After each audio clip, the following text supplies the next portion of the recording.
Señoras y señores, muy buenas noches y bienvenidos a una nueva edición de Galicia Opina. Está con nosotros, en representación del Partido Popular de Galicia, el diputado Pedro Arias. Muy buenas noches, Hola, bienvenido. buenas noches, encantado.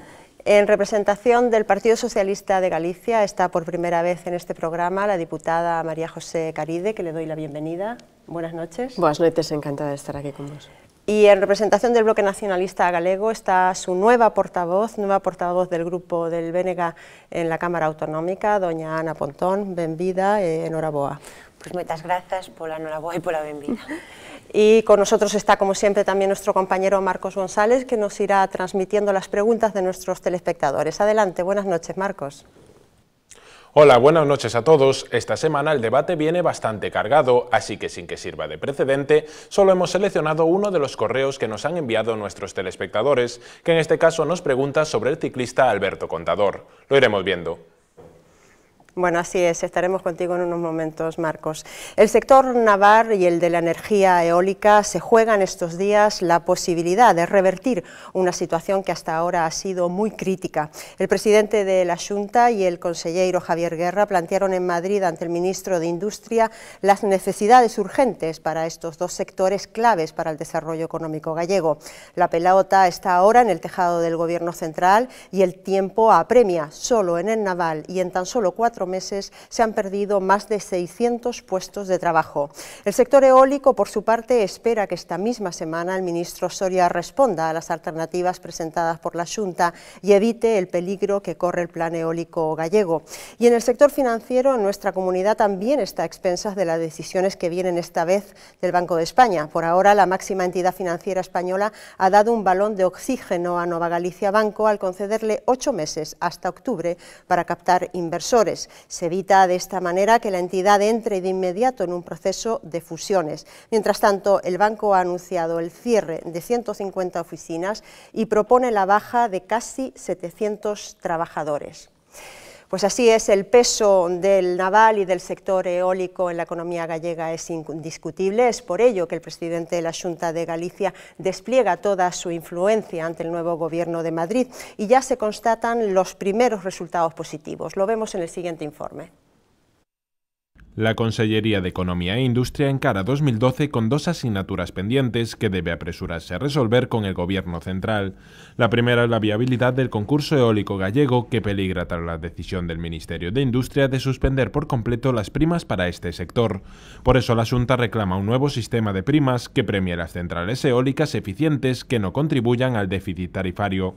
Estamos facendo as nosas propostas, por certo, non para un réximen especial para Galicia, sino para un réximen general que teña en conta a eficacia e que non aporte ao déficit de tarifa. E a eólica galega non aporta ao déficit de tarifa. Pero sin negar la importancia del sector eólico, puede que la crisis más sangrante en este momento sea la del sector naval. Y es que en los astilleros, tanto públicos como privados, se está acabando la carga de trabajo y cuando se acaba el trabajo sobran los trabajadores. Por eso los astilleros se movilizan una y otra vez, reclamando que se solucionen los problemas estructurales que impiden la contratación de nuevos buques. Los últimos han sido los trabajadores del astillero público Navantia, que han caminado 60 kilómetros hasta La Coruña para plantearle su malestar al delegado del Gobierno en Galicia, que se ha comprometido a presionar en Madrid. Mientras tanto, el consejero de Economía e Industria asegura que poco a poco se están resolviendo los problemas del sector.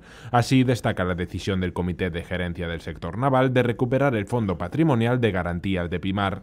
Vai a manterse o actual fondo hasta a creación dun novo fondo que se chamará Fondo de Garantías Navales. Dá por anulada a decisión de liquidar o Fondo Patrimonial de Garantía, evitando un gravísimo perxuicio ao sector galego.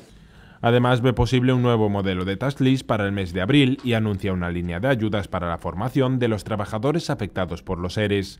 Son sin duda buenas noticias, sobre todo para los astilleros privados de la Ría de Vigo, pero por el momento para Navantia no hay nada, ni nuevos buques ni promesas firmes para el nuevo dique flotante que solicitan los trabajadores. Bien, si les parece, son dos temas importantes, estratégicos para la economía de Galicia. Empezamos, si acaso, por el sector naval.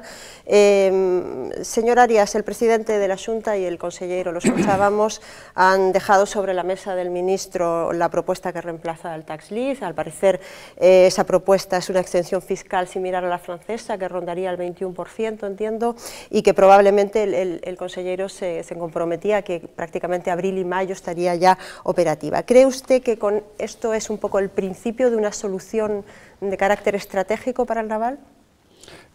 Es un elemento importante, es decir, hasta ahora había un sistema que se interrumpió hace unos meses, que se dice el tax lease, es decir, que un constructor, un naviero encargaba a un astillero un buque y tenía una posibilidad de exención fiscal vía unas fórmulas técnicas, es decir, de alguna manera que le costaba menos, era ventajoso para poder competir en un mercado internacional que está muy difícil. Eso la Unión Europea lo suspendió. El gobierno anterior no fue capaz de dar una alternativa en el tiempo, ni fue capaz de evitar la suspensión, y bueno, pues ahora hay el compromiso del gobierno de establecer uno nuevo a propuesta de la Xunta de Galicia. Ese es un elemento.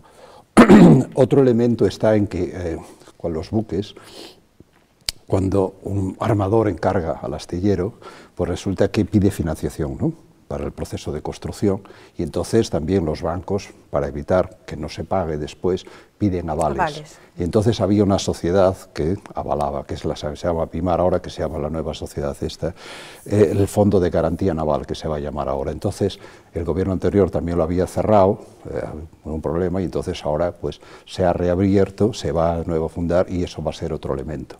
Eso, y otra cosa que está también pendiente para algunos astilleros concretos, es mejorar la calidad de la gestión, y en algún caso incluso reemplazar los equipos directivos. Hay que hacerlo porque, es decir, una cosa es que desde el sector público se ayude, se crean las condiciones favorables, se ayude a la competitividad, pero eso no implica que la empresarialidad tiene que funcionar, tiene que responder, no puede cargarse completamente de deudas, no puede gestionar mal y hacer de una especie de presión, un neochantaje, que es decir, o me ayudáis o se hunde el sector. Señora Caride, ¿cómo valora su partido estos últimos anuncios? Bueno, eu creo que sobre todo temos que elevar un pouco a vista sobre o que é a economía galega un pouco máis alá incluso do sector naval ou do sector eólico, non?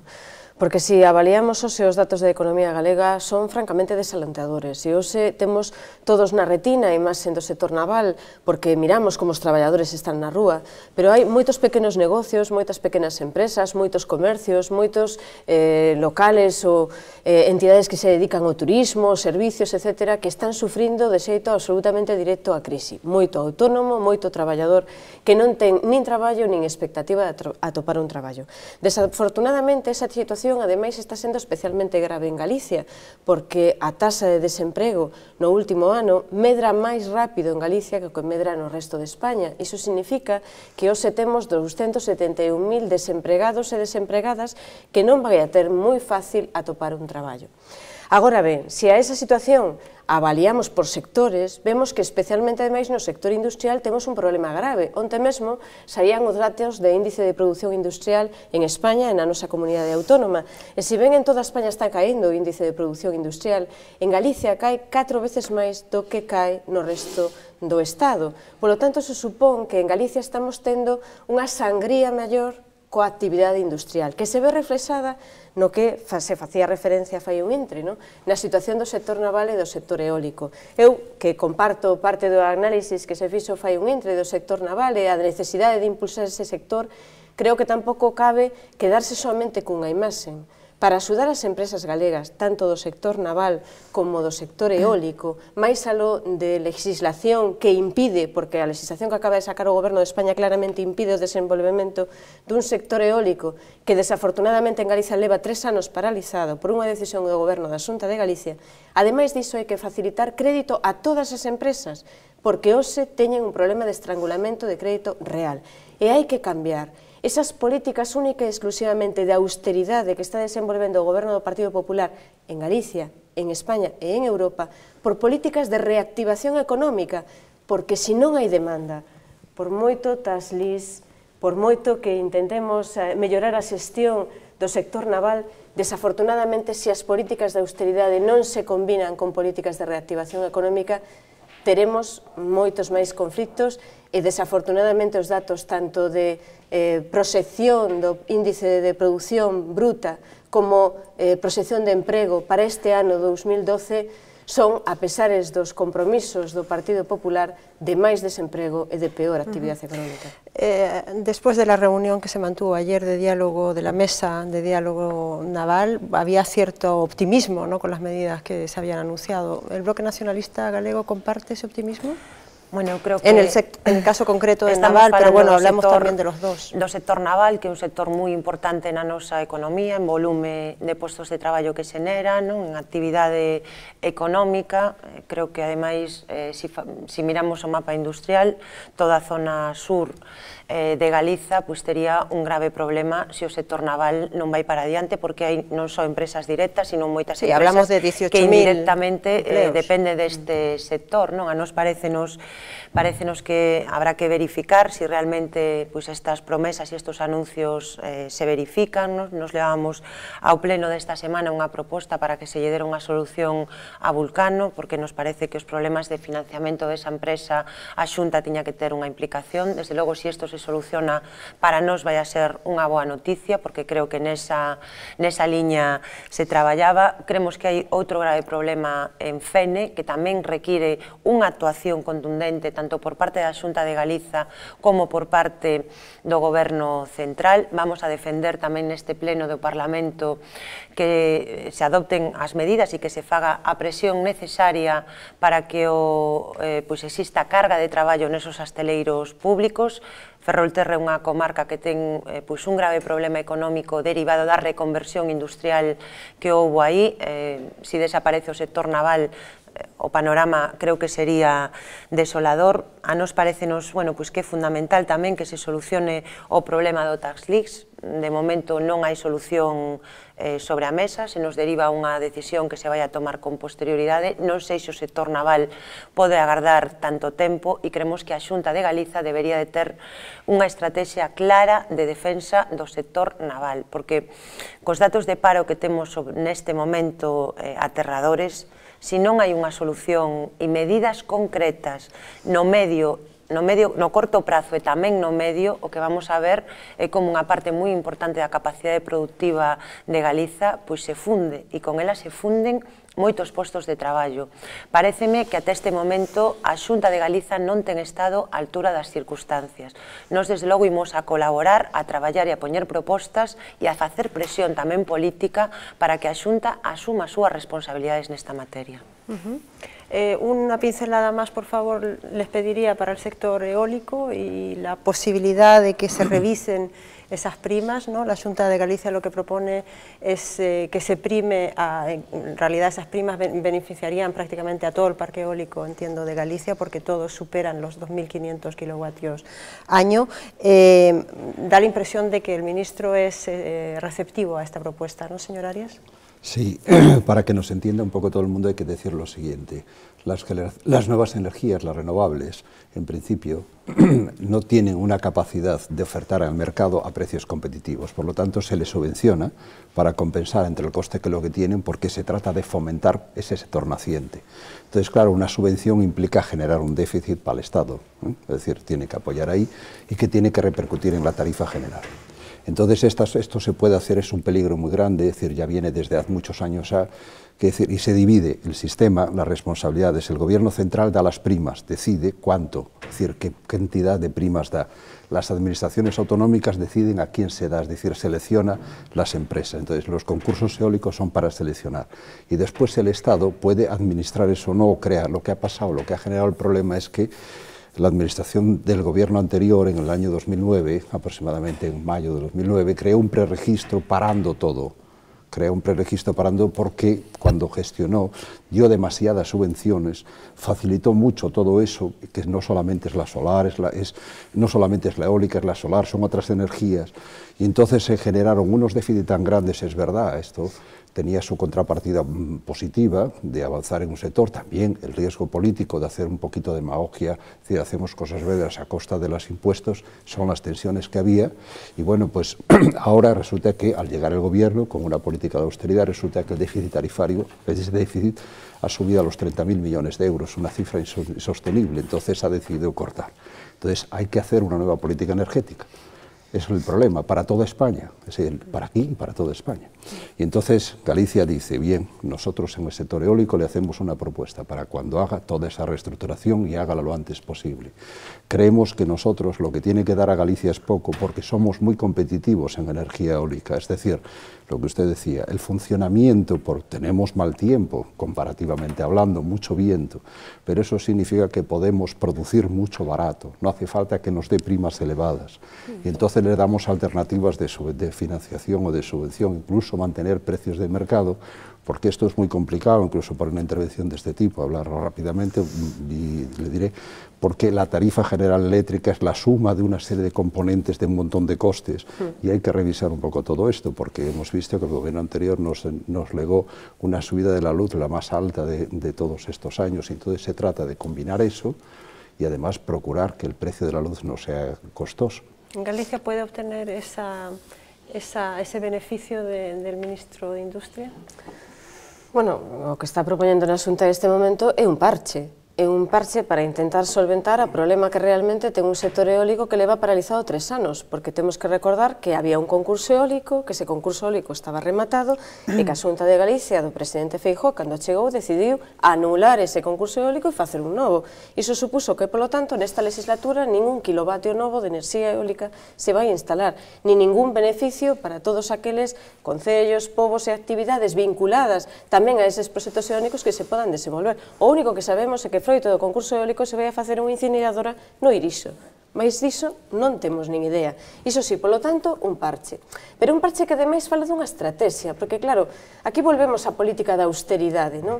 A austeridade se está empregando pois para non cumprir aqueles compromisos que estaban pactados incluso por este presidente da Xunta, polo señor Feijóo, como era a construción do dique flotante en Fene, ou a carga de traballo para Navantia. Esas cuestións do sector naval non se atenden, e non se atenden as cuestións do sector naval de Vigo, por exemplo, eu son de Vigo, e a situación dramática do naval en Vigo se vive e se palpa día a día, esas cuestións non se atenden, pero ao mesmo tempo se intenta botar as culpas a outro. E o que está facendo o goberno do Estado, con esta medida de eliminar, digamos, as primas que facían máis rendibles as enerxías alternativas é fomentar o uso de enerxías non renovables. E, polo tanto, o que está facendo que no mix enerxético as enerxías limpias, as enerxías renovables, na que este país é unha referencia mundial e que, ademais, por certo, en Galicia dan moitos postos de traballo vinculados ao desenvolvemento desa enerxía, en particular de eólica, non soamente pola propia explotación, sino polas industrias asociadas ao desenvolvemento desa enerxía, pois quede relegado ou paralizado en favor de outras fontes de enerxía que, polo tanto, no mix enerxético sairán mellor paradas. Por certo, cando se fala da austeridade e do que nos costan esas enerxías limpas, alguén ten que poñer en riba da mesa o que nos costa a importación de petróleo que estamos a facer todos os días, e que todos os días os cidadáns observan como incrementa a súa tarifa o que teñen que pagar cada vez que van a encher o depósito do seu comestible. De combustible, iso é así para un cidadán normal e así tamén para unha empresa. Brevemente, señora Peón, e ya pasamos a outro tema. Bueno, o primeiro que hai que denunciar é a responsabilidade do Partido Popular en relación co tema eólico. Había un concurso absolutamente legal, como dixo a Xustiza, que por un capricho o Partido Popular decide botar abaixo e reiniciar de novo para regalar o vento de Galiza a empresas amigas. Como consecuencia desa decisión, e sabendo o Partido Popular naquel momento, como sabía que no ano 2012 iba a haber unha modificación das primas e que iba a haber unha rebaixa importante das primas, vemos como non se desenvolveu ningún tipo de enerxía eólica no noso país, e o máis grave para nós, que había proxectos que en teoría iban asociados con esa produción eólica, cos beneficios desa produción eólica, proxectos de industrialización do país que quedan paralizados. Cando se presentou este novo concurso do Partido Popular, o señor Feijóo dixo que iba a ser a salvación frente á crise económica. A nos o que nos preocupa é que o que hai realmente é unha paralización de todo tipo de actuación, que non hai ningunha medida de reactivación económica e que agora o Partido Popular, en vez de defender os dereitos de Galiza, o que defende a posición do PP.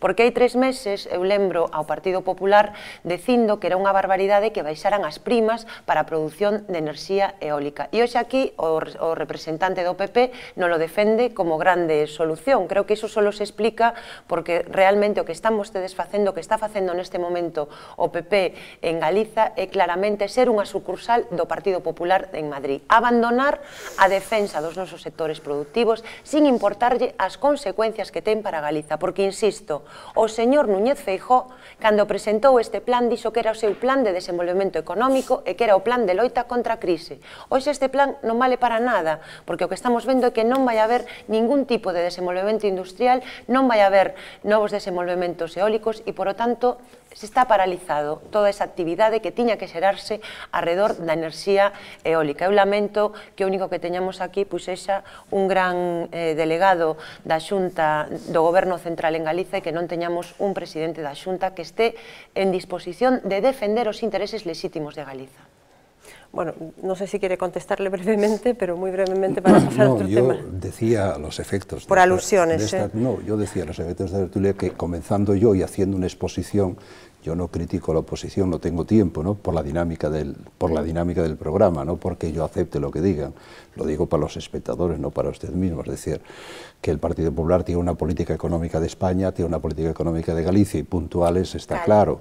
O es decir, que yo podría hacer unas críticas a cómo gestionó el bipartito el concurso eólico, por ejemplo, que lo dejó para el final de la legislatura, que se pelearon entre ellos, a grandes acusaciones y dejaron algo ilegal, ¿no? Eso es mentira, no, que es ilegal. Bueno, ese concurso es legal y hay una sentencia que acredita de que no se pueden decir mentiras. Había incertidumbre ilegal, hicimos una ley, etcétera, pero es decir, yo no puedo hacer esto, no puedo hacer esto, porque es decir, si hablamos de otros temas, yo hablo de otros temas, pero quiere decir que no se entienda esto, igual que puedo explicar el tema de Vulcano, puedo explicar los temas tarifarios, soy precisamente portavoz de industria. Desde luego, son temas que tendríamos que estar... Pero en cualquier caso, quiero decir, o sea, que no se entienda ni por descortesía ni por asentimiento, ¿no? Es decir, que no responda específicamente a las críticas. Por supuesto que no. Si quiere, tocamos otro tema. Tenemos más temas en el tintero, vamos a hacer una pequeña transición con esa pregunta del telespectador. Adelante, Marcos. Pues no solemos hablar mucho de deporte en este programa, pero hoy vamos a hacer una excepción, porque la verdad es que la sanción por dopaje impuesta al ciclista Alberto Contador está dando bastante de qué hablar. Pero antes de entrar en materia, permítame como siempre recordarle a nuestros espectadores que pueden enviar sus propias preguntas sobre política, economía, deporte o lo que les apetezca al correo electrónico galiciaopina@populartv.net.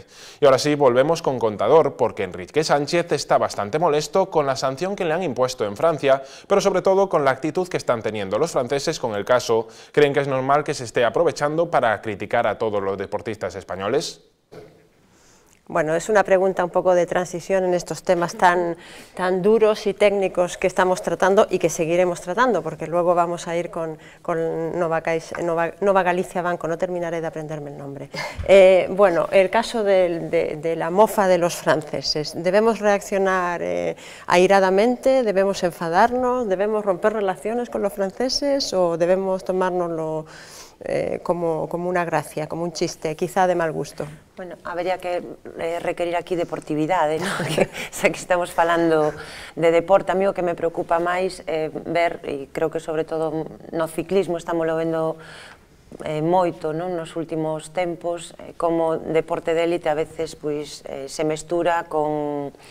non son casos de dopaxe, sino tamén con unha política que parece que ten máis que ver con outro tipo de intereses que están detrás dese deporte de élite que o que debería de ser unha política deportiva. Eu, desde logo, pareceme que cada vez non hai máis sombras de dúbidas a respecto de si todo é xogo limpo no deporte de élite. Creo que non é bo meter a todo o mundo no mesmo saco. Acabamos tamén de ver hai pouco como a un deportista galego se lle facían unhas acusacións que eu creo que siguen sendo falsas, e pareceme que tamén as persoas que están no ámbito deportivo, que teñen responsabilidades, deberían de asumir isto con maior limpeza, porque ao final o que dan é ese espírito deportivo, que eu creo que é moi importante. O deporte é unha parte relevante da saúde.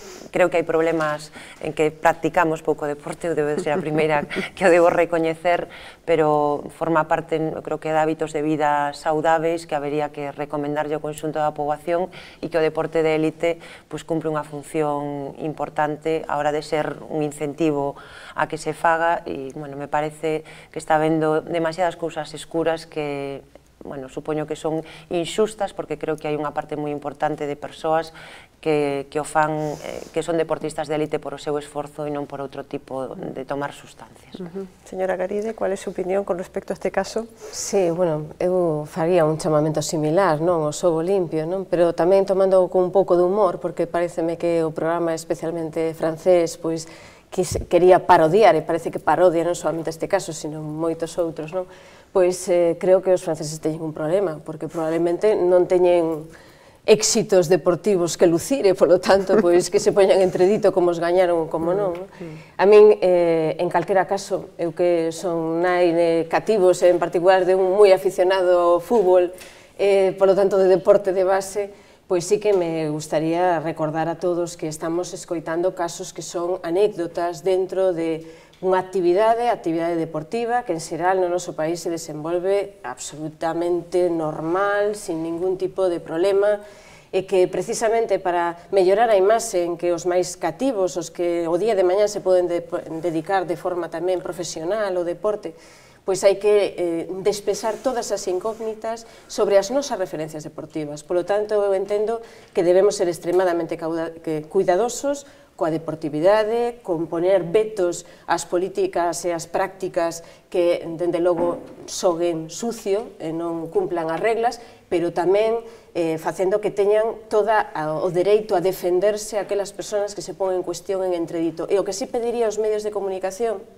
é que, igual que falan de unha persoa cando ten a sospeita dun dopase ou de un problema, pois falen coa mesma intensidade cando esa persoa limpia o seu honor, a súa imaxen, e, polo tanto, se pode acreditar que non cometeu ningún tipo de fraude, que me parece tan relevante como destacar os casos de dopase ou incluso máis. Señor Arias, su opinión con respecto a este vídeo del guiñol francés. Yo debo confesar que estoy viviendo una época un tanto de asimetría, porque yo soy de los que leo las páginas amarillas de los periódicos y de economía, y últimamente no veo las de deporte, entonces... ¿No ha visto usted el vídeo de los franceses de Guiñoles? No he visto los franceses, no sé exactamente qué pasa con Tadose, que ganó un Tour, otro que hubo otro americano que lo habían expulsado y que no reclamó. Sé que lo de nada no sé, y entonces de deporte sé cómo va el Depor y lo celebro y estas cosas, pero no estoy a la paz. Y hacen, bueno. Sí, bueno, quiero decir, bueno, también está bien, pero sinceramente no estoy al corriente de Vamos con este segundo tema, que seguro que de este sí que sabe plenamente, porque la nueva reforma financiera aprobada recientemente por el Gobierno da un respiro a Nova Galicia Banco para captar inversores, pero el saneamiento de los activos inmobiliarios y el ajuste de su plantilla son ahora temas prioritarios. Lo vemos en el siguiente informe. La reforma financiera del gobierno de Rajoy ha puesto contra las cuerdas el proyecto en solitario de Nova Galicia Banco. El ministro de Economía, Luis de Guindos, ha dejado claro que preferiría que las entidades intervenidas por el Estado saliesen al mercado cuanto antes, prestas a fusionarse y contribuir a la concentración bancaria. Pero este planteamiento choca con los intereses de la Xunta, que siempre abogó por mantener la independencia del sistema financiero gallego. Si temos un proxecto viable dende Galicia e un proxecto que consigue recapitalizarse e conseguir os requerimentos que neste momento temos, pois evidentemente estará destinado a reforzar o sistema financeiro e, polo tanto, o ministro terá que ver ben. Pero la Xunta está atada de pies y manos. La última competencia que le quedaba, la tutela de la Fundación Nova Caixa Galicia, está siendo cuestionada tras la reforma financiera. Por lo tanto, todo depende de los esfuerzos del equipo directivo de Nova Galicia Banco para captar inversores, recapitalizarse y cumplir con los requisitos del Ministerio de Economía. Y hasta el momento su éxito en esta empresa ha sido bastante escaso. La apertura a los inversores gallegos solo le ha proporcionado a la entidad unos 70 millones de euros, una cifra bastante alejada de los 1.800 millones que debe reunir la entidad antes de septiembre. Como consecuencia, las esperanzas recaen sobre los inversores internacionales, que entrarán a partir de marzo y que podrían aportar entre 500 y 800 millones de euros. Pero aún en el mejor de los casos, las cuentas no cuadran. A Nova Galicia Banco le falta liquidez en el nuevo escenario financiero. Quizá por eso ha decidido apretarle las cuerdas a sus trabajadores, planteando una reducción de plantilla que ronda los 750 trabajadores. Nos presentaron una serie de medidas que para nosotros las consideramos infumables y le hemos pedido que las retiren e que las rectifiquen. Nos falamos xa de 750 personas, bueno, e outra serie de medidas. De un paso que non se pode ni siquiera considerar. Hay que tener en cuenta que este nuevo ajuste se sumaría al que se produjo después de la fusión entre Caixa Galicia y Caixa Nova, que en su momento afectó a 1.230 trabajadores. Bueno, y a esto hay que agregar la última noticia de la rebaja de la calificación de la entidad por parte de la agencia de calificación Moody's. Dos preguntas para los tres. La primera, ¿cuáles son las posibilidades reales de que el proyecto de Nova Galicia Banco se mantenga de manera en solitario, digamos, y no sea absorbido por otras entidades dentro de pocos meses? Se calcula que en abril debería saber si está en condiciones de mantenerse como proyecto en solitario. Y por otra parte, la segunda pregunta es sus valoraciones acerca del reajuste tanto de plantilla, sobre todo de plantilla, como de oficinas. Los sindicatos hablan de cerca de 750 trabajadores, de los cuales solo 180 afectarían a Galicia, el resto están pues en ciudades como Madrid o Barcelona, ¿no? Señora Caride, empieza usted. Bueno, eu creo que a situación que vive Nova Galicia Banco e Nova Caixa Galicia é unha situación tremendamente complexa. Non debemos esquecer que hoxe o que temos é unha entidade financiera que é Nova Galicia Banco, na que os galegos e galegas realmente temos menos do 7% de participación. Ese 7% é o que nos tería que permitir nos vindeiros anos manter a obra social que as caixas desenvolveron en Galicia durante tantos anos, é unha obra social concentrada, eso sí, en aqueles aspectos máis benéficos sociais e máis de defensa da cultura de Galicia. Pero claro, ese 7% chega para moi pouco. Non chega, dende logo, para manter esa obra social, e sempre a Xunta de Galicia afirmou que co paso do tempo intentaría que ese porcentaxe de participación en Nova Galicia Banco se incrementara. Ahora o que observamos é que deso prácticamente xa non se escoita nada. A decisión é se Nova Galicia Banco vai a ser vendida ou non vai a ser vendida, se o FROP vai a sair antes ou despois, o que significará a súa fusión, absorción, etc. por outra entidade. O que sí sabemos é que hai uns xestores desa entidade que hoxe siguen afirmando que poden encontrar as posibilidades de recapitalizar a entidade, cando, bueno, parece que os distintos plazos que foron consumindo non foron quen de conseguir esa recapitalización, porque eu lembro que a finais do pasado ano xa era o plazo para esa recapitalización, que supostamente iban a conseguir máis de 700 millóns de euros, e o que sabemos a día de hoxe que conseguiron 70 millóns de euros. Pero que non se esquezan os galegos e as galegas, eses 70 millóns de euros son compra de un paquete de accións do banco, non é nada que teña que ver con Galicia. Pode ser capital galego o que o comprara, pero iso non vai a contribuir a manter a obra social. Por lo tanto, a pregunta, eu creo que para todos os galegos e as galegas é sinxela. É unha pregunta que ten que ver, alguén nos ten que poñer en riba da mesa que pasou. Nos ten que explicar como chegamos a esta situación, como pode ser que de ter dúas caixas que teñan unha presencia territorial importantísima en Galicia, que concedían créditos en Galicia, que eran a entidade de referencia para todos os galegos e as galegas, e que tiñan unha obra social importantísima, hoxe non sabemos que teñemos, somos propietarios dun 7% de unha entidade totalmente intervida con recursos públicos, e iso sí, descoñecemos cal vai a ser ese futuro. O que sí sabemos é que polo medio alguén se levou os petos cheos de cartos. Por certo, desos cartos non devolveron ningún euro A día de hoxe, desas indemnizacións percibidas non se devolveu ningún euro. E o Goberno da Xunta de Galicia, que era a salvaguarda de todo este proceso de fusión, o maior defensor deste proceso de fusión, que pagou 1 millón de euros de todos os galegos e as galegas por unha auditoría que non sabemos que dixo, pero que parece que foi o xermen que deu lugar a esta fusión, está calado, non dá a cara, non dá explicacións e non quere que se abra unha comisión de investigación no Parlamento. Por lo tanto, moitísimas incógnitas. E iso sí, o decreto recentemente aprobado polo Goberno de España o que pon de manifesto é que os problemas existían realmente nas caixas galegas, que existían problemas de solvencia e problemas de necesidade de saneamento do seu inmobilizado, máis aló do que sempre afirmou a Xunta de Galicia, que aquí soamente cuestións políticas estaban levándose por diante as caixas galegas. Eu creo que eso non era certo. Para manter a solvencia sabemos que hoxe o Goberno de España actual do señor Rajoy ten que tomar medidas para manter a solvencia do noso sistema financiero e para intentar que dé crédito. Pero sobre todo creo que os galegos e as galegas precisamos respostas. Señora Pontón. Bueno, desde o BNG facemos unha valoración diferente de todo o que ven pasando e de cales deben de ser as perspectivas de futuro. Creo que estamos asistindo a un proceso claro de concentración da banca, un proceso que non é neutro, que forma parte dun acordo entre Partido Popular e Partido Socialista e eu mesmo me atrevería a decir acordos de ámbito internacional. O problema é que este tipo de acordos teñen consecuencias para o noso país moi graves. As caixas non eran privadas, pero tampouco eran públicas, pero si había unha tutela pública sobre as mesmas, resíanse por outro tipo de criterios que os bancos, tiñan a maior parte do aforro galego e tamén concedían unha parte moi importante de créditos a pequenas e medianas empresas, foron clave a hora de que algunhas empresas galegas puderan recapitalizarse en certos momentos e o grave que no medio dunha grande crise económica Galiza perde capacidade para ter instrumentos financeiros. E isto, no medio desta crise, creo que nos alonxa moito máis da posibilidade de poder dar unha resposta caída ao noso tecido productivo e tamén ás necesidades de crédito que teñen as familias. Eu creo que este é o grande drama e o grande problema.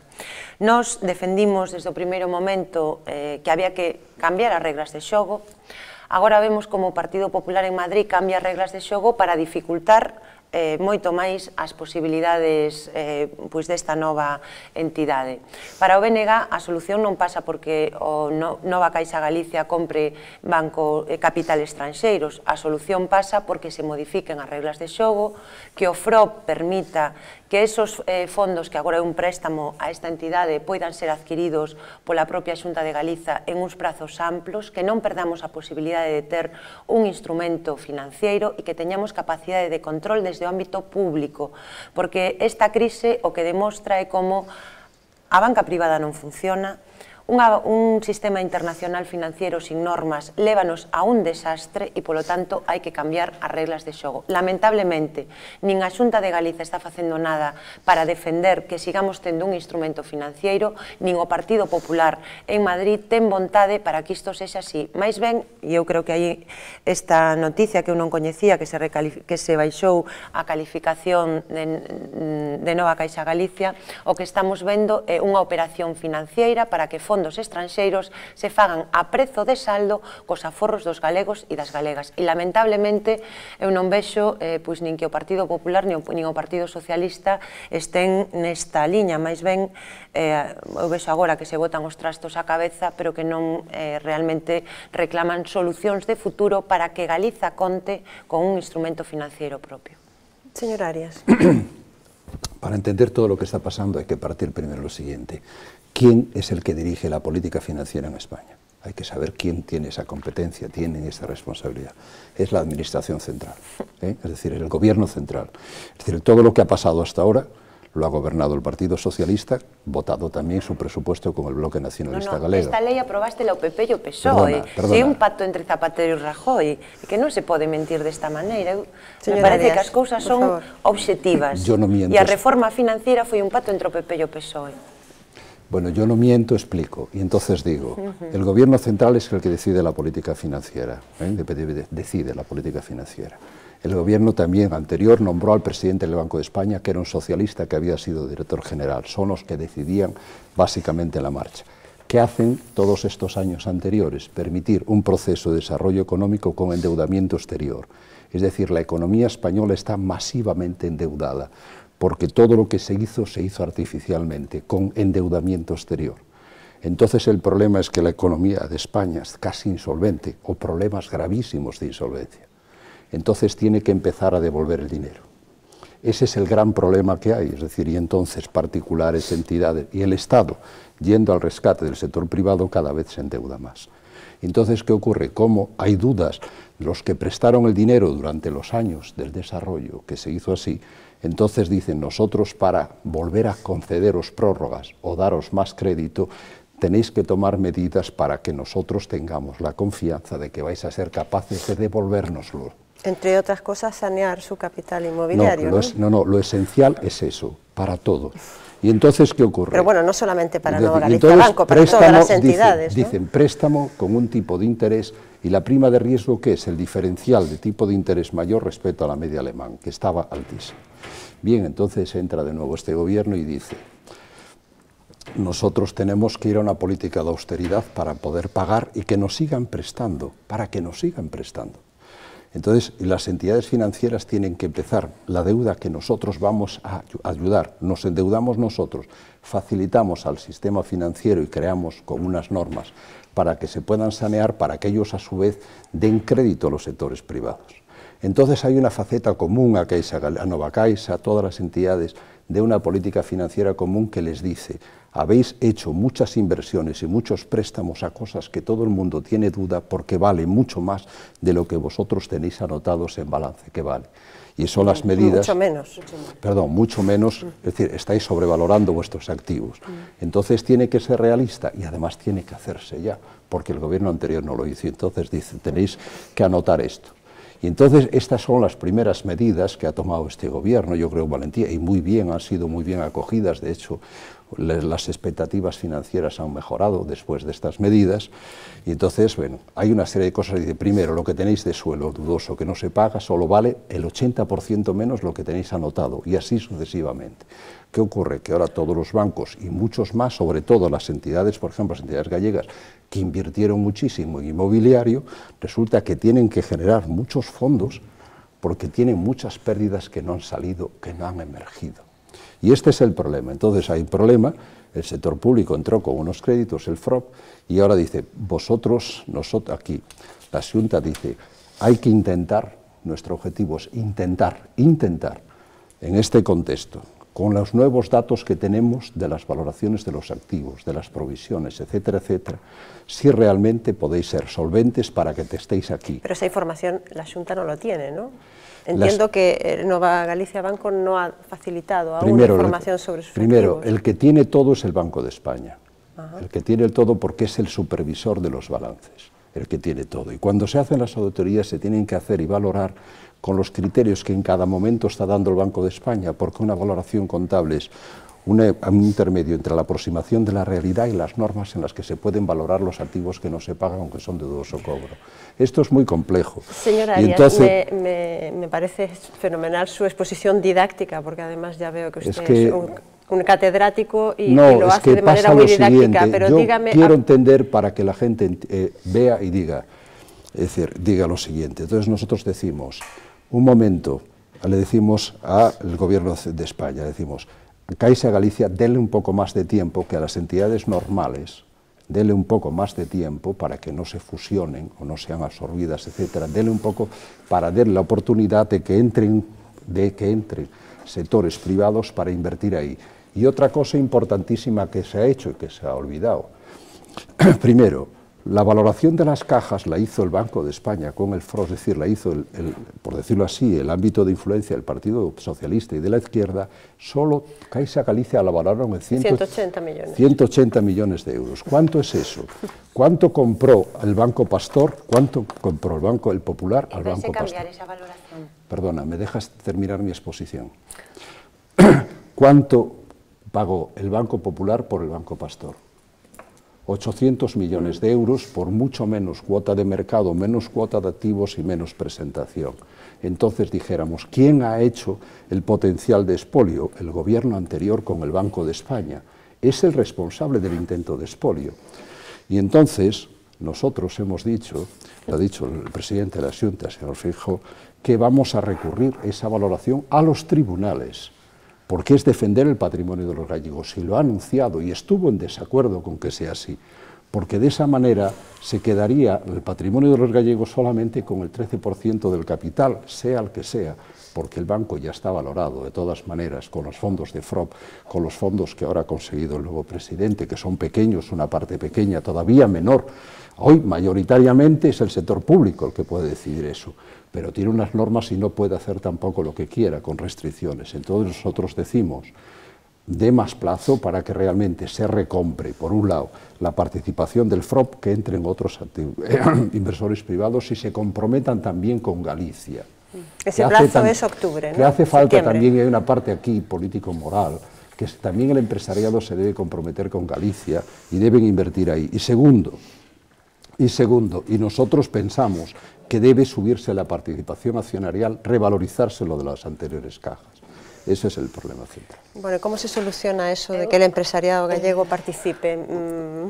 Bueno, creo que aquí non se le pode obligar, ¿no? No, obviamente non se le pode obligar, e ademais non nos podemos esquecer de que aquí calquera empresariado, sesa galega ou de donde sesa, que quere invertir en Nova Galicia Banco, virá, porque como decía o señor Vázquez Raña, creo recordar, aquí se trata de comprar barato e vender caro, é dicir, entrar aquí se lle convén e se pode facer negocio. Nada que teña que ver coa obra social de Nova Caixa Galicia ou da Fundación ou das extintas caixas, que soamente teñen hoxe esa valoración real menos do 7% do valor dese banco, desa entidade. Aquí, eu quero recordarlle ao señor Arias, porque parece que se esqueceu, que os problemas financeiros non os tivo soamente o goberno de España e España, que é unha crisis financiera internacional, e que derivado desa crisis financiera internacional, claro que teñen problemas moitas entidades tamén españolas e tamén galegas.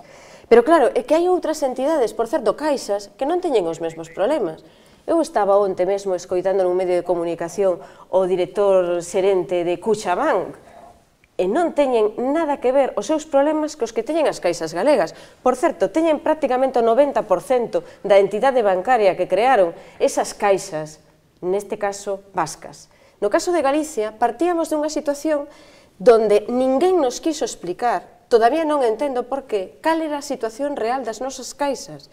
E iso sí, o goberno da Xunta de Galicia algunha responsabilidade ten, porque eu lembro que pagou 1 millón de euros a un informe que lle fixeron en 15 días, unha auditoría de KPMG, e lle fixeron, supostamente, para decir que a fusión era magnífica, que iba a dar resultados magníficos, que non supoña, pois, prácticamente reduccións de postos de traballo máis aló daqueles que significaban presubilacións, e que, polo tanto, o peche de sucursais era mínimo e que a fusión iba a ser un éxito.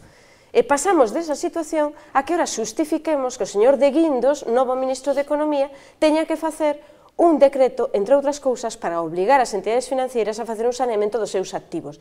É dicir, en conclusión, non estaban saneados, porque senón non habería que facer un saneamento dos seus activos. E, polo tanto, había moitos activos sobrevalorados sobre o seu valor real. A mí me encantaríame que o valor de Nova Caixa Galicia a participación no banco fora superior.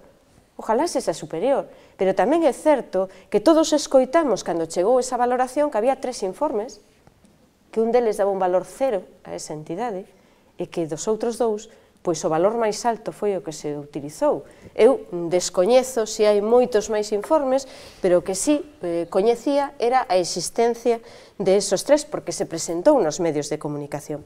E quixera facer referencia a unha cuestión que a veces nos esquecemos, porque seguro que hai moitas persoas que hoxe nos escoitan neste programa que ademais están preocupadas polo seu patrimonio persoal, porque de boa fe, cando acudiron a unha entidade de Caixa Galicia ou de Caixa Nova, e un director ali, no ano 2003, lle dixo unha forma de colocar os teus activos é comprar participacións preferentes desta entidade, te imos dar un tipo de interés razoable e imos, non te preocupes, isto é como unha inversión a prazo fixo.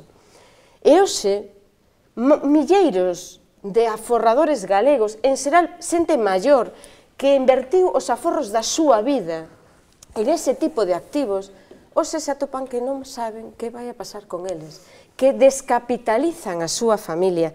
E temos máis de 1.200 millóns de euros de aforradores galegos en participacións preferentes que non sabemos cal é a solución de futuro, porque desafortunadamente a Xunta mira para outro lado e os directivos de Nova Galicia Banco non están dando ningunha resposta a cal pode ser o futuro de milleiros e milleiros de aforradores galegos que investiron en un produto descoñecendo que era perpetuo e que hoxe non ten mercado e que non saben como recuperar o seu investimento. Eu creo que as forzas políticas deberíamos estar especialmente preocupadas en dar unha resposta a estes cidadáns. E aí o Goberno da Xunta ten moito que decir e moito que intermediar cando desafortunadamente hoxe está desaparecido. Señora Pontón, una última valoración sobre este tema, porque ya sé que da para mucho y seguiremos hablando, no es la primera vez que lo tratamos y lamentablemente no será la última. Eu creo que é evidente que toda Europa tivo unha crise no seu sistema financiero, tamén os Estados Unidos, que é a orixe da mesma, pero non se solventou da mesma maneira en todos os sitios, porque non estamos falando de un problema única e exclusivamente técnico, senón tamén político.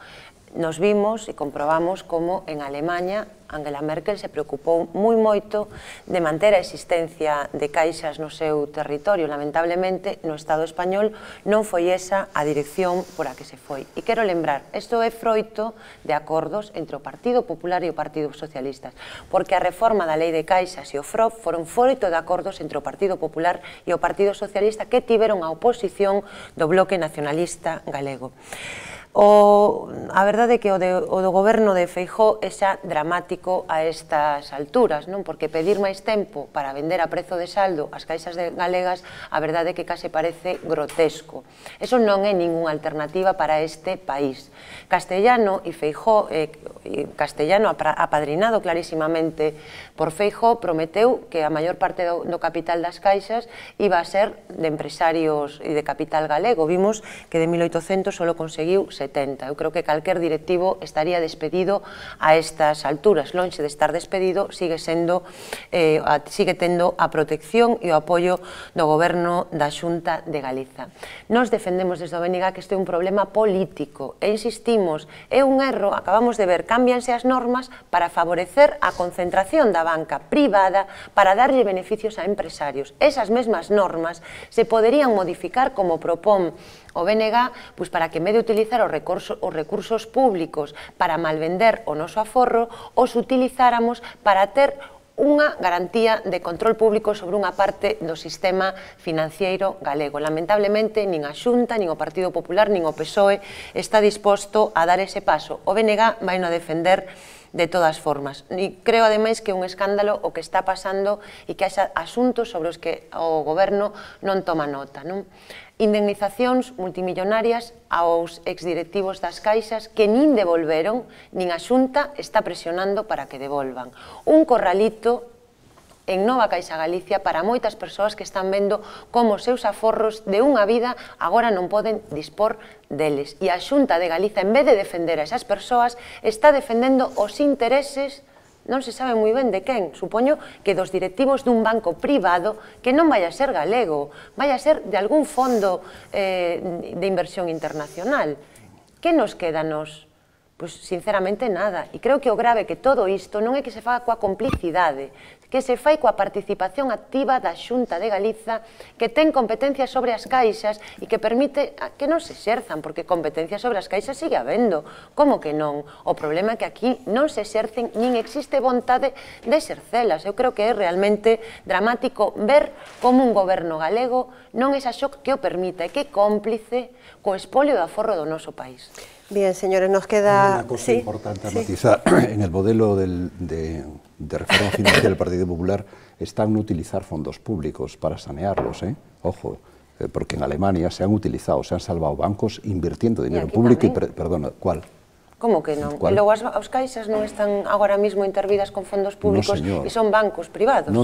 Estás saneando os bancos. No, estás confundida. Pero ainda que non se chama fondo perdido. No, perdona, son fondos públicos. Son fondos públicos que cando se está dicindo que non hai cartos para a sanidade, nin para a educación, hai fondos para sanear a banca. Me dejas hacer una intervención. Isto é un escándalo todo. Te has fijado que nunca te interrumpo.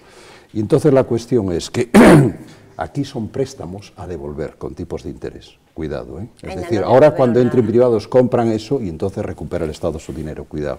Mientras que en Alemania se hicieron fondos perdidos. Northern Rock en Inglaterra lo mismo, pero aquí no, ¿eh? Es decir, y entonces son préstamos a devolver. Entonces, es decir, es muy importante esto porque no se quiere nacionalizar las pérdidas. Esto es importante. Y segundo, aquí se han bajado los sueldos. O sea, esta última, decir, pues Castellano va a cobrar la tercera parte con este nuevo decreto y todos los demás, y todos van a bajar los sueldos. Esto lo ha hecho ahora el Partido Popular. Es decir, y se han hecho así, intervenidos todo el mundo a austeridad, porque nuestro modelo es un modelo de distribución equitativa de los costes de la crisis. Hay muchas más cosas, hay muchas más cosas que esas cosas están en estudio jurídico. Bueno, a mí me encantaría hay un problema de retroactividad. Si sois dos y no me dejáis terminar ni siquiera y me haces una intervención con filibusterismo parlamentario, mal inicias tu portavocía. Y entonces la cuestión es que se tienen estos dos puntos y entonces sabemos las limitaciones. Cuando se dice que la crisis internacional es verdad, pero es que las matizaciones nacionales o regionales o autonómicas de otro tipo dependen de los niveles de abuso. Es que el nivel de abuso en España, del exceso de endeudamiento exterior con respecto al americano o con respecto a la media de los europeos, francés o alemán, la cantidad de inmobiliario que se ha hecho aquí respecto al PIB, con respecto al francés, ha sido muy superior. Por esto nuestra crisis media diferencial es mucho mayor. Y entonces tenemos que hacer un esfuerzo mucho más importante con un problema dificilísimo, que es combinar esa austeridad como un privado que tiene que devolver y seguir ganando y gana menos, y al mismo tiempo seguir creciendo, y esto es un reto dificilísimo, y hacerlo además con equidad social, pero este es el reto del Partido Popular, en que estamos en ello. Por que non se les obliga a vender todos os activos inmobiliarios que teñen, por exemplo? Porque esa é unha pregunta interesante. Moitos, claro, teñen moitas vivendas a banca e non se les obliga a vendelas. É unha cousa que resulta curiosa cousas, cando o precio dos activos non lle dá o mercado, porque o mercado non pagaría. Aquí estánse defendendo, non é un problema de non entender, é un problema de entender. Eu non teño ningún problema de comprensión, eu entendo perfectamente que o PP defende os intereses da banca, non os intereses das maiorías sociais. E estáse vendo aquí clarísimamente. Somos la correa de transmisión de los ricos, ¿no? Y entonces la cuestión es, primero hay que entender las medidas y después de que las entiendas las valoras. No ningún problema de pero uno a uno, por favor, uno a uno. Primero, ¿me dejáis hablar? Señora Arias, a ver, la escuchamos. No, es que me hizo una acusación aquí a la totalidad, ¿no? O sea, yo habiendo una posición, ¿no? Teniendo la mitad de los votos, hablo menos de la tercera parte.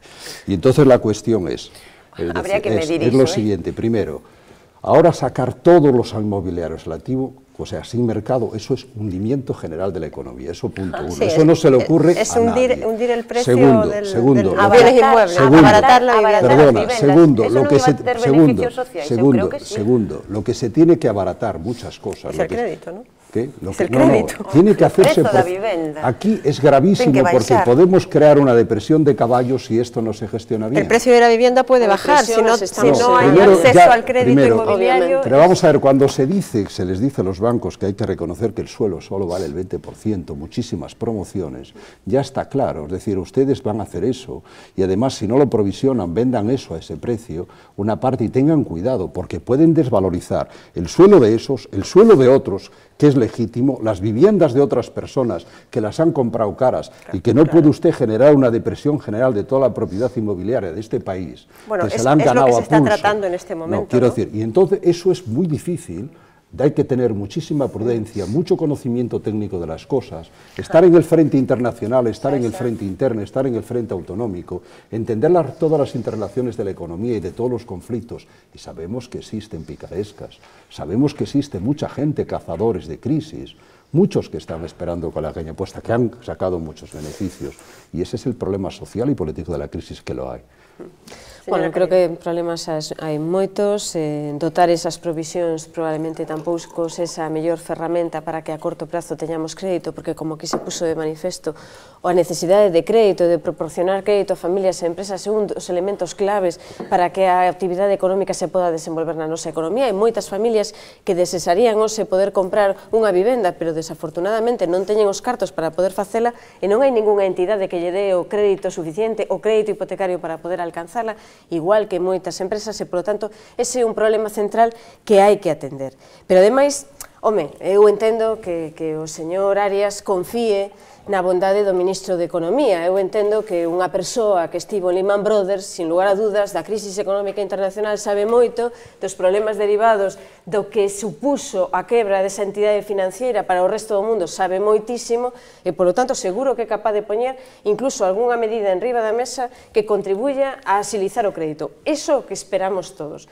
Pero a verdade é que a día de hoxe, as medidas que se están poñendo en riba da mesa, pois non parecen que a corto plazo vayan a dar uns resultados moi acaídos, e o que observamos, por outra parte, é que hai información contradictoria, non? Vostede facía referencia a fai un intra que parece que aquí do ano 2004 ao ano 2011 se generou un inmobiliario, non, é que un inmobiliario viña de moito antes, digamos, a necesidade os bens inmovilizados de un inmobiliario nos activos dos bancos veñen de moito antes. Por certo, o que ralito do que falábamos antes das participacións preferentes son do ano 2003, a Xunta de Galicia gobernada polo Partido Popular, o Goberno de España gobernado polo Partido Popular. Eso es competencia del Banco de España, como dices de la Xunta de Galicia. A Xunta de Galicia e o Goberno de España ambos gobernaban no ano 2003 polo Partido Popular. Polo tanto, nese momento, as participacións preferentes, te digo que botes a vista atrás, no ano 2003 creo que gobernaba Aznar, señor Arias. En calquera caso, es un problema de ilegalidad de las entidades con respecto a personas. A vostede lle molestaba que o molestaran e o interrumpiran cando estaba falando. Por lo tanto, necesariamente estamos falando de un problema que hoxe é tremendamente grave, pero a gravidade dese problema require unha resposta necesaria por parte do presidente da Xunta de Galicia, porque o presidente da Xunta nos comprometeu a todos os galegos e as galegas, incluso caíndolle as lágrimas o día que o señor Castellano chegou e se fixo cargo da dirección desta entidade financiera, comprometeu que íbamos a ter unha entidade galega e solvente. E hoxe, o que miramos é que non é unha entidade galega no sentido de que non vai atender de forma diferente a Galicia que o resto do mundo, e, por certo, lle dá igual que os inversores sean galegos que sesan de un fondo de inversións do mundo adiante, porque ese fondo de inversións verá exactamente como os inversores galegos para obter a súa rentabilidade persoal e particular, que nada ten que ver co benestar de todos os cidadáns. Por lo tanto, unha entidade que hoxe está posta en cuestión, donde non se devolveu un euro das indemnizacións, e creo que son motivos máis que suficientes para no Parlamento de Galicia crear unha comisión de investigación, pedir a todos os responsables que pasen por esa comisión de investigación dando a cara sobre o que fixeron e por que o fixeron, e despois as conclusións desa comisión de investigación a Fiscalía. E o que teña algo que ver, que a Fiscalía poda investigar se hai algunha repercusión legal sobre as persoas que interviron en todo este proceso, sesas quenes sesan esas persoas, sesan do Banco de España, sesan do Ministerio de Economía, sesan da Xunta de Galicia ou sesan das entidades. Eu creo que iso é o proceso de transparencia que Galicia precisa. Queda aí su llamamiento, señora Caride. Un minuto, por favor, señora Pontón. Igual de longo que eu creo que a subordinación da banca, a subordinación neste caso do goberno central á banca é máis que evidente, viuse con anterioridade e vímolo agora despois das eleccións. Para mí unha das mostras máis claras xa non é que se fai unha modificación das normas, das reglas de xogo para favorecer a desaparición das caixas e a privatización, polo tanto, dunha parte do sector financiero, sino tamén nunha lei hipotecaria que ten uns efectos absolutamente dramáticos para as persoas. Seguimos vendo como neste país se permite que unha persoa compra unha vivenda, paga a súa entrada, paga as súas cuotas mensualmente e logo, cando non pode facerlle frente a esa hipoteca, non só o banco se queda coa súa casa, sino que además ainda lle sigue debendo cartos ao banco. Eso o Partido Socialista negouse a modificalo na pasada legislatura, o BNG defendeuno e vemos como non forma parte das prioridades de reforma do Partido Popular, simplemente porque esas non son as cousas que quere solucionar. É como a cuestión que creo que é moi exemplificativa da falta de política económica e de vontade de modificar as cousas en relación con todo o que ten a ver coa política da construción, coa política inmobiliaria. O prezo da vivenda disparouse no Estado español e en Galiza. A capacidade adquisitiva é que os beneficios que se obtiveron nesa actividade foron enormes a costa de que? De incrementar moito os prezos e de abaratar efectivamente o acceso ao crédito. Pero iso reportoulle beneficios á banca no seu momento e reportoulle beneficios a moitos empresarios. Non a maior parte dos cidadáns que vían como cada vez se facía máis complicado o acceso á vivenda. E o grave é que neste momento non hai ningunha medida de cambio do modelo productivo. E máis, o que temos en crise é a productividade. Estánse facendo medidas que o único que alientan é o sistema financiero, porque é o único que lle preocupa, parece ser, ao Partido Popular, pero non hai ningunha medida de estímulo económico, de reactivación económica, de modificar o modelo productivo. E máis, en terreos como pode ser o I+D+I, aposta por a innovación e a tecnoloxía, o que vemos é como hai unha rebaixa moi importante dos fondos que se dedican, por exemplo, en Galiza, e que está levando a que investigadores e investigadoras punteiros no noso país non se lle renoven os seus contratos, non teñan expectativas. Por lo tanto, claro, facer grandes proclamas está moi ben. Decir que todo é culpa dos que estaban antes tamén pode estar moi ben como excusa. O grave é que hai unha crise económica e se está reincidindo no mismo modelo, nas mesmas medidas que causaron a crise. O grave é que temos cada vez máis xente en paro e o grave é que temos un goberno que non está pensando nesas persoas, está pensando na grande banca, nos grandes intereses financieros e iso está creando un desastre social moi forte. Señor Arias, solo por las participaciones preferentes, como hay muchas personas que pueden estar escuchando, y es lo siguiente. Ha sido una figura, como las entidades, las cajas de oro, por ejemplo, no podían emitir capital, pues no tenían capital social, entonces retenían fondos propios con suscripciones de personas, ¿no?, que eran equivalentes de accionistas, sin ser accionistas, porque no tenían sociedades anónimas, y entonces era una especie de bono de tipo permanente. Si eso, es decir, se llamaban participaciones preferentes que sacaban en función, o sea, eran preferentes para reparto de beneficio, eran de retribución variable. Si las entidades, cuando hicieron las suscripciones con las preferentes, con los clientes a las que colocaron ese activo, resulta que las han engañado, tienen todo el derecho a denunciar el engaño. Y esto lo tienen, y esto lo tienen que denunciar, y esto es inspección del Banco de España y de los tribunales. Hay que decirlo claro, es un tema de gestión interna de las entidades que hayan podido cometer en esto. Si algunas personas realmente les dijeron lo que eran, y ahora, sin embargo, como esto tiene una cotización variable, y es decir, independientemente que, o sea, ¿cómo podían, les decían, recuperar el dinero? Usted vende en el mercado secundario, que hay un mercado, y usted como una acción, ¿no?, aunque no fuera una acción. Y entonces resulta que ahora también están bajando, también seguro que habrá alguna picaresca que ha aprovechado, pero probablemente haya muchas personas engañadas. Y esto es un problema, una cuestión que nosotros también, lógicamente, en la medida, pero fundamentalmente es los tribunales ordinarios y el Banco de España. Bueno, queda dicho, señores y señoras. Muchísimas gracias, señor Arias, muchas gracias por su participación. Señora Caride, espero que vuelva a este plató. Encantadísima, volvería. Muchas gracias. Y señora Pontón, pues como siempre, muchísimas gracias por su presencia. A todos ustedes, gracias por su atención. Yo les espero el martes, que seguiremos hablando de mucha economía, de empresa, porque estará con nosotros el próximo martes en la tertulia con nuestros periodistas, el presidente del Círculo de Empresarios, Marcelino Otero. Hasta entonces, muy buenas noches.